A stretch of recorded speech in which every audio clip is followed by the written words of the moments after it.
Hello friends, welcome to this new series of Go Agile. A couple of my friends were talking to me recently and they are a bit annoyed on how the agile transformation is taking place in their organizations. They're typically sent to a 2-day course either on Leading Safe or Scrum Master or something like that. Then they come back and suddenly they're asked to adopt to sprint stories and so on.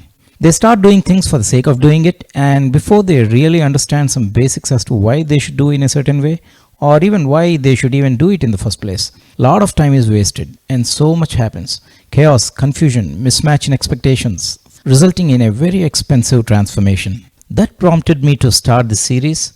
So let's take baby steps without rushing. As you know, this is not paid but free, so we have all the freedom to travel at our own pace. My idea is to capture as many topics as possible under the Agile umbrella through short sessions so it doesn't get boring and helps to understand few things in a simple way without fancy complex concepts. So let's travel together in this journey and let's learn together. So let's jump right into this Go Agile part 1. For the first part, let's just see what's the world like before Agile and how Agile was born. Here are some of the common challenges or complaints we all used to hear earlier about the projects. There are so many and all kinds depending on the nature of the work, outcomes, stakeholder expectations, and so on. There is very little visibility, delivery delays, poor requirements, poor design, outdated development scope, dissatisfied customers, dissatisfied teams, so on and so forth. You can relate to many of these in your own organization.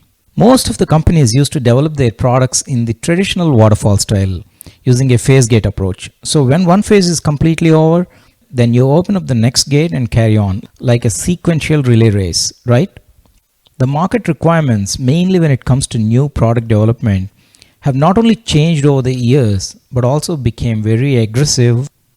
Speed, flexibility, changing demands, visibility, transparency, competition, and the list goes on.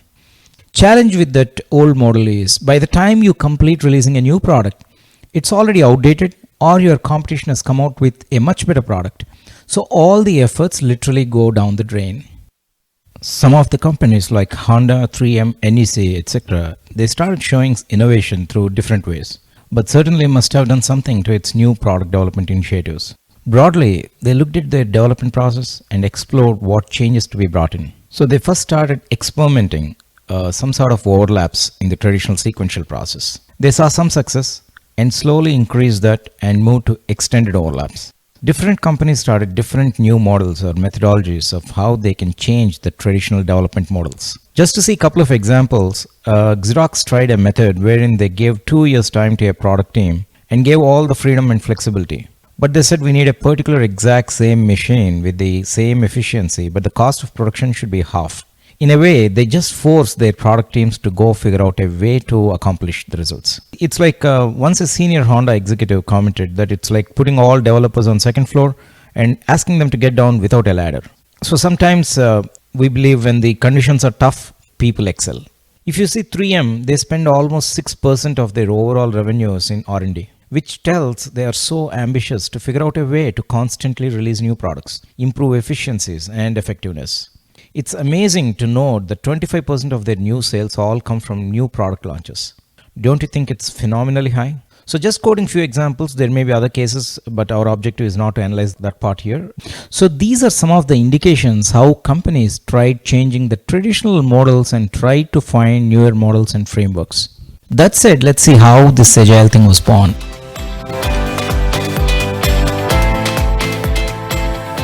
In 80s, two gentlemen by name Hirotaka and Ikujiro, they studied the game of rugby and started to draw some parallels to the agile development.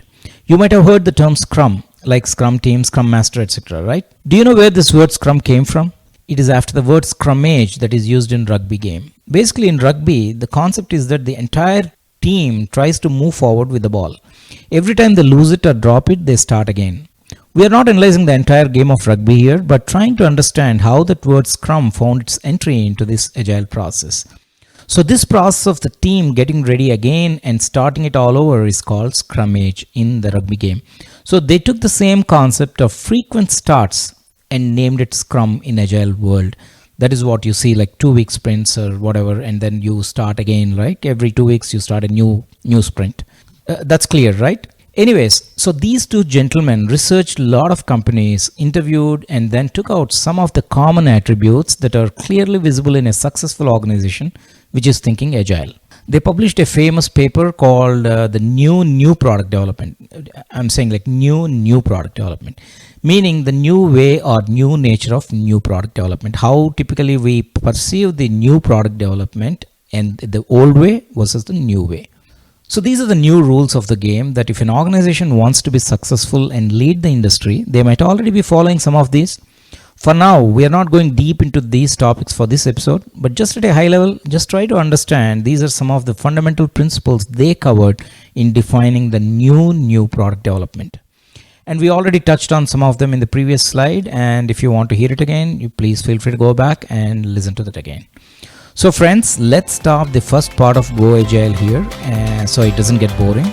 And we all meet again soon in Go Agile 2. Till then, happy scrumming. See you. Take care.